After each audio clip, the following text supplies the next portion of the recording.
besties, it's been a long time, but we're here today to catch up. So make sure you go ahead and get comfortable, honey, because listen, we're about to be talking about all the things that have been going on in my life. Like, this is a huge life update. My life has changed completely, so let's go ahead and get into it. So sorry if you guys hear Josie back there munching on her food. She just has to, like, you know, make a cameo. She loves attention. But anyways, y'all, my life has changed so much. I'm basically about to be approaching my 2-year mark in Houston.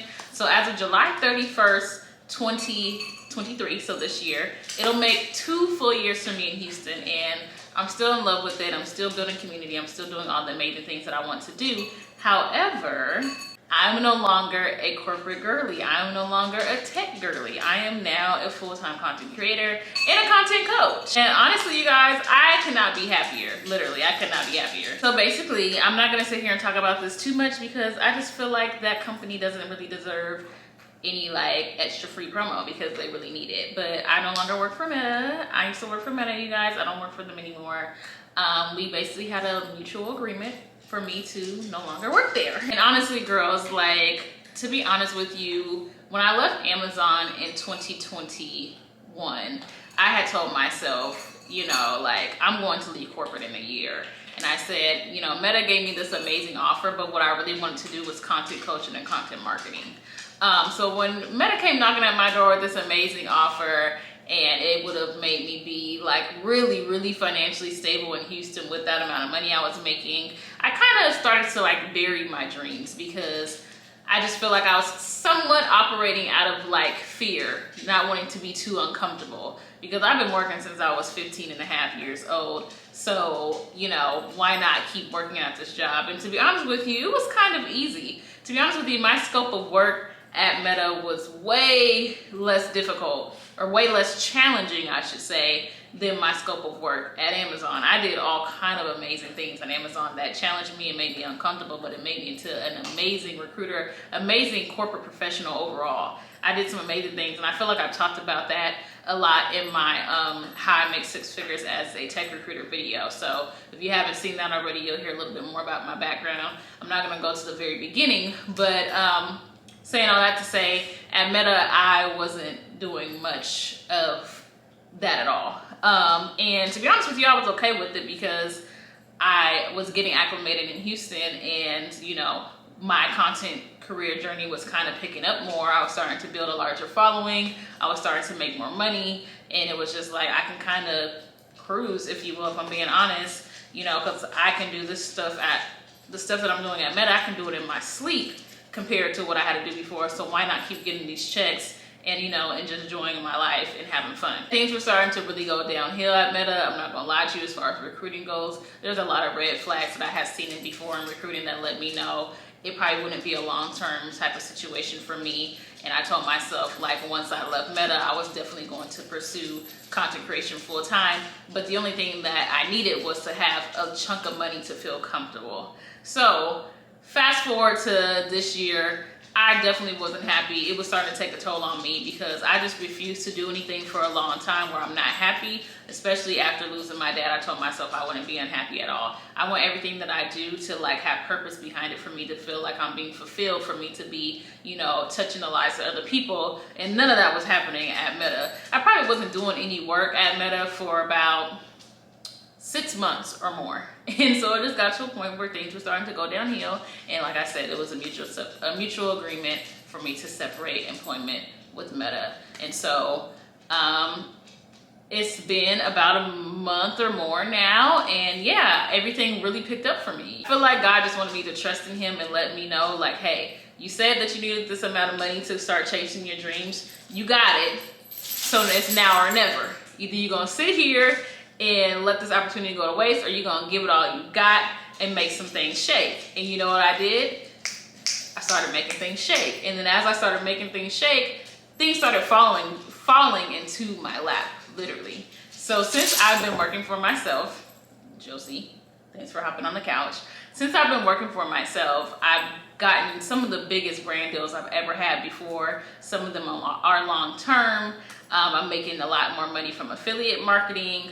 I'm doing my content coaching thing. I've been able to grow my content marketing business. I've been able to grow my networking group. I kind of rebranded it into Multifaceted Black Girl, which used to be the name of my podcast, but Multifaceted Black Girl just really was something that I wanted to bring back, but I couldn't figure out how to do it. But I feel like that describes me as a person because I'm really multi-dimensional. There's so many things about me, and I love to do so many things, and I've never had a linear path. And I know there's a lot of women out there like myself who, you know, have their hands in many pots. And so I said, yeah, Multifaceted Black Girl is going to be one huge business for me where we do content marketing, career coaching, or just professional development overall, along with networking and all that. So Multifaceted Black Girl is now the name of my meetup group that used to be Black Girls in Tech Houston. And like I said, all those things fall underneath it. And so it's all picking up. I've been booked and busy with clients that want, you know,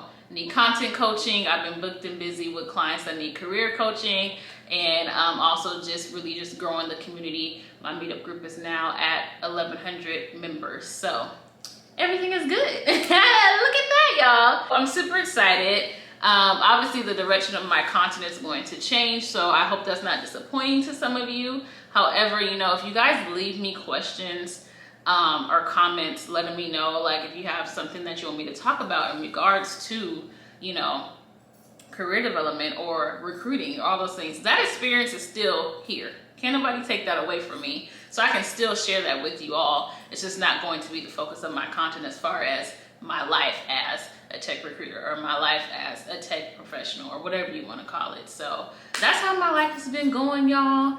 I'm excited to share that journey with you. I'm excited to share with you all, you know, information about how life is going as I am transitioning, because I have been in corporate since like my early 20s, and I am now 31 years old as of February 23rd. So your girl is no longer a spring chicken, and taking this journey with you all is exactly what I want to do. Like, I just feel like a lot of people need somebody like myself to kind of be able to see that it is possible to chase your dreams. And I'm not saying that it's going to be easy. I'm not saying that there's, you know, probably not going to be some really hard times coming up for me, but I'm just choosing to trust that God has me and everything is divine timing, and I will be protected as long as I trust my guidance system.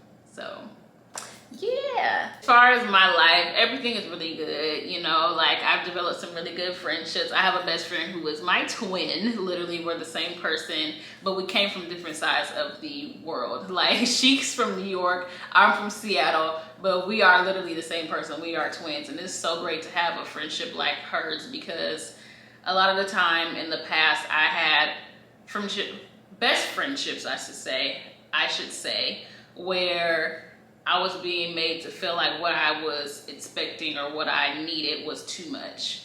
And she just brings it, and she thanks me for the kind of friend that I am all the time. And she never makes me feel bad for the things that I have going on in my life. You know, she never makes me feel less than. She always makes me feel like I'm just somebody that she looks up to, and it's crazy because she's older than me. So it just feels really good to have a friend that, you know, admires me for who I am. She makes me want to be a better friend to her. And then she also just lets me know, like, us in Houston together, like, we are family, you know, and we got each other. So whatever you need, just know that I am now that person. So she's my emergency contact in Houston and I'm hers, you know. So it's just really great to have that friendship and have your one person, because I don't really have a friendship group, you know, because my friends have come from, you know, me growing into the person that I am now. So a lot of my close friends now are not my childhood friends. I do still have my childhood friends, but as far as like my core group of friends, they're not my childhood friends. They're friends that I got to know along my journey of becoming this amazing Black woman that I am now.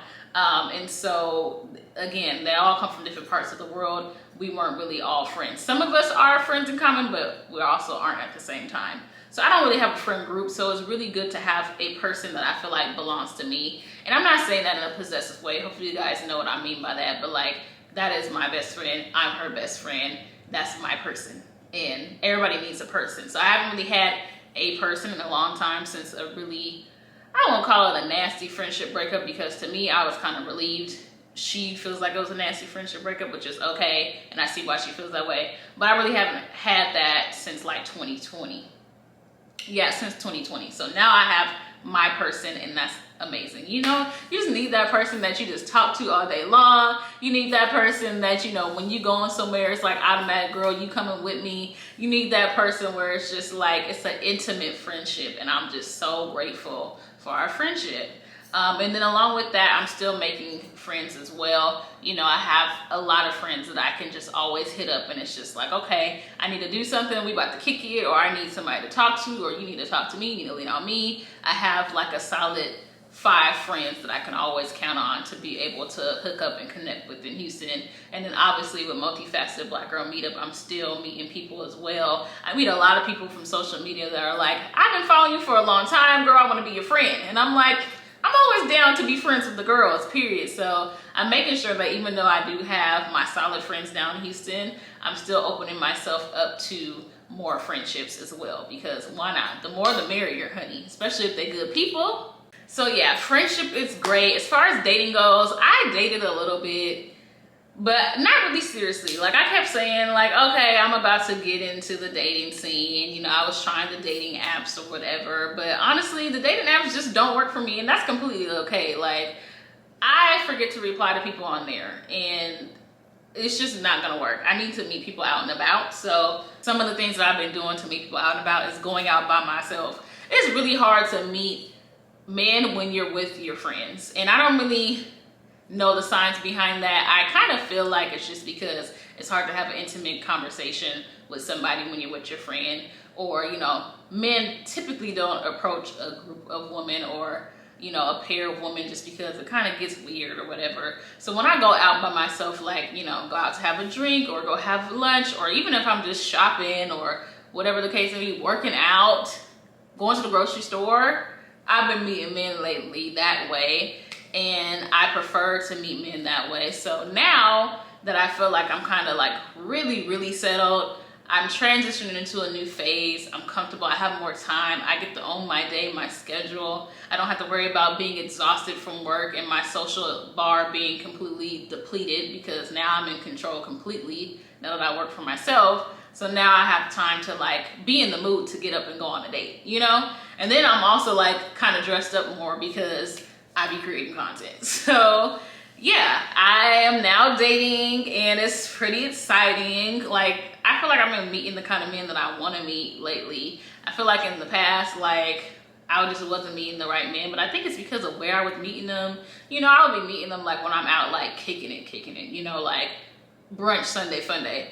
You ain't about to meet nobody too serious. It's a possibility, but you're probably not gonna find your person that way, you know. But at the same time, me and my therapist have had a lot of conversations, and she's been asking me like, girl, do you really know what you want? And I realized that I really didn't, but I have figured it out now. Like, I'm not really looking for anything, but if something happens to find me as I am just out here enjoying myself, getting to know people, having fun, I'm open to that. But as far as like looking for a relationship, I can't say that's what I'm looking for right now, because I haven't really had the chance to like date. I am somebody that always ends up in these situations where I hit it off with somebody, we just end up being together all the time. It ends up kind of being this blurred lines of like, we're not together, but we are together. We spend time together. We going on trips, you know, the feelings are there, and then it's like, but we don't end up going the distance because we skipped all the steps that it takes to really build and be in a relationship for real. I'm not doing that anymore. I feel like that's self-sabotaging and it's selling myself short and all that. So I need to experience being out here, being able to date and talk to multiple people, and, you know, actually build friendships and get to know people for real. And see what's out there in Houston. Like, there's a lot of people in Houston, and I deserve to be able to have that experience before I just settle down with the first thing that seems right, you know? I'm excited to date. You guys might get some dating, like, you know, story times or whatever. So just expect to hear more about my life now. Like, that's the good part of me working for myself, you know? I've been able to keep the weight off, you guys, because I think I may have talked about this before. I can't remember if I talked about this on YouTube or not, but like when my dad passed in 2020, I moved the following year, and ever since my dad passed, my weight has been up and down. Typically, I'm always like super fit, CrossFit, competing, powerlifting, nutrition, all that. I'm a certified nutrition coach. I'm a certified group fitness instructor. I don't do it anymore, but just giving you a background of how fitness has always been a priority in my life. When my dad passed away, it was just like either I'm eating nothing or I'm eating everything. I'm working out to the extreme or I'm doing nothing. And it has been that kind of cycle just because I was so depressed and sad. And then when I moved to Houston in 2021, you know, summertime 2021, it really got bad because I was lonely. I didn't realize I had a lot of FOMO. I didn't realize how depressed I was because I was by myself and I'm still grieving. I'm still trying to get acclimated to a new city. I've never lived somewhere else before. And my weight was just going up, up, and up, and up. And then it started to kind of go down because, again, I started finding my gym home. So I started doing Orange Theory because I wasn't going to do CrossFit again because I had injured myself and I didn't want to like even risk doing that anymore. And they're also racist, but that's a whole different story for a different day. So my therapist had recommended going to Orange Theory. One time I was just telling her like grief has really hit me, like, you know, it's my dad's death anniversary, da, da, da, da, da. And she's like, do something for yourself, do something that you typically would do. So I started doing Orange Theory, and so then I started losing some weight. I had lost like 10 pounds, maybe 15, because I had gone up in weight. I think I had got up to like 183, and typically I sit around like 155, 160-ish, you know, maybe a little over that because I'm 5'7". But I had gotten up to 185, and it was to the point where I couldn't fit none of my clothes no more. And I was like, baby, I told myself when I'm ready to lose the weight, I will lose the weight. And it got to the point where like, okay, girl, I'm ready now. So I kind of just eased into it, started doing Orange Theory pretty much, started losing the weight. I think, like I said, I think I lost like 10, 12 pounds. But then I kind of will still be up and down or whatever. So fast forward, June 2022. I said, I'm ready now. Like, I'm gonna do exactly what I know I need to do to lose this weight, which is focusing on nutrition more than anything. And I know how to do that. Like I said, I'm a certified nutrition coach as well. I don't do it anymore, but I still have the knowledge. You can't take the knowledge away from me. So I focused on my nutrition and lost the weight. Pretty much lost 15 pounds. So I had already lost the 10, then I dropped the next 15. And got back down to my average weight, which was about 160, a little over that. So I was happy. But then the holidays came around and I was like, you know, I want to enjoy the holidays. So I kind of put on some, but it wasn't a significant amount. But I still was able to maintain that weight loss. And ever since then, I've been going through a process of what you call body recomposition. So I am kind of sitting around the same weight, but I'm really like recomping my whole body. So I'm focusing on nutrition still, high protein, you know, no sugar, no dairy, and really intensifying my workouts now. So I do Pilates, Orange Theory, strength training at the gym is pretty much my workout split. And that's how I'm really changing my body and trying to make sure that I'm focusing on toning and, you know, shaping out and all that stuff. So the weight has stayed off. Pretty much I've been able to keep off 25 pounds total of grief weight. That's exactly what it was, but that is okay. And I just want you all to know, if you're dealing with any type of grief, especially grief when it comes to something as tough as a parent, those kind of changes might happen, but just thank your body for getting you through it, because you can always lose the weight, you know, and when you're ready, you will do it. So I'll probably go more into detail just about, you know, exactly how I was able to lose the weight, what that looked like, and the amount of discipline it took. But now, you know, I'm in a good place where I can live my life and go out to happy hour and, you know, go on vacation and travel and know that it's not going to completely wreck my goals, and I can have a good balance, you know, a good social life without feeling like I'm just strict. But in the beginning, you will have to be strict. So I'll talk about that in another video if you guys would like to hear about it. But to be honest, y'all, that's pretty much it. As far as my life update, I am no longer a corporate tech girly. I'm now a full-time content creator and content coach. I am now super, super, super locked in Houston. I have an amazing best friend. I have an amazing group of friends. I'm living a nice, healthy lifestyle. Josie is happy and healthy. Come say hi, Stinker Butt. Josie is happy and healthy. She loves it out here too, honey. Look, I just got her all out her comfort zone. And I'm dating, so love might be in the air may not, but at least I'll be having some good experiences, y'all. So I just wanted to come in and let you guys know what to expect, so you guys don't be like, girl, like, you ain't talking nothing about work no more. Just remember what I said. If you have questions about that kind of stuff, the knowledge is still here. 8 years of experience, so I can help you all out with everything, but it won't be content that I plan to do, so you guys have to ask for it, okay? Make sure you all follow me on social media. I'm gonna give you guys a long list now, not too long. Dami Baby on all platforms. I make it easy for you. Y'all know that's my thing. But also please follow Multifaceted Black Girl. That's BLKGIRL Inc. INC. So Multifaceted Black Girl Inc. on Instagram. Multifaceted Black Girl Inc. is my business that includes content coaching, career coaching, as well as networking through the meetup groups in Houston, which we will also be doing pop-up events in other parts of Texas and eventually other cities that are, you know, known to have a lot of Black women as well. So everything is growing. I onboarded 2 volunteers for my networking group. So I now have a co-event coordinator and also an outreach coordinator. So we're gonna be doing a lot of great things in Houston. So I'm super happy, you all, like really happy to be more on YouTube. Like I said I would, like for the last 2 years, and I didn't, but it's okay. It's okay, besties, I love y'all. And yeah, I'll be back with another video just to talk about my weight loss journey, you know, because even though it was kind of a hardship I was going through, let's say I call it a hardship, it still was a weight loss journey to me. So I think it's something that I can definitely share because yeah, it happens to everybody and it's all right. You just gotta love your body through it. So thank you so much for watching my video, and I'll be back with another one soon. Okay, bye besties, bye.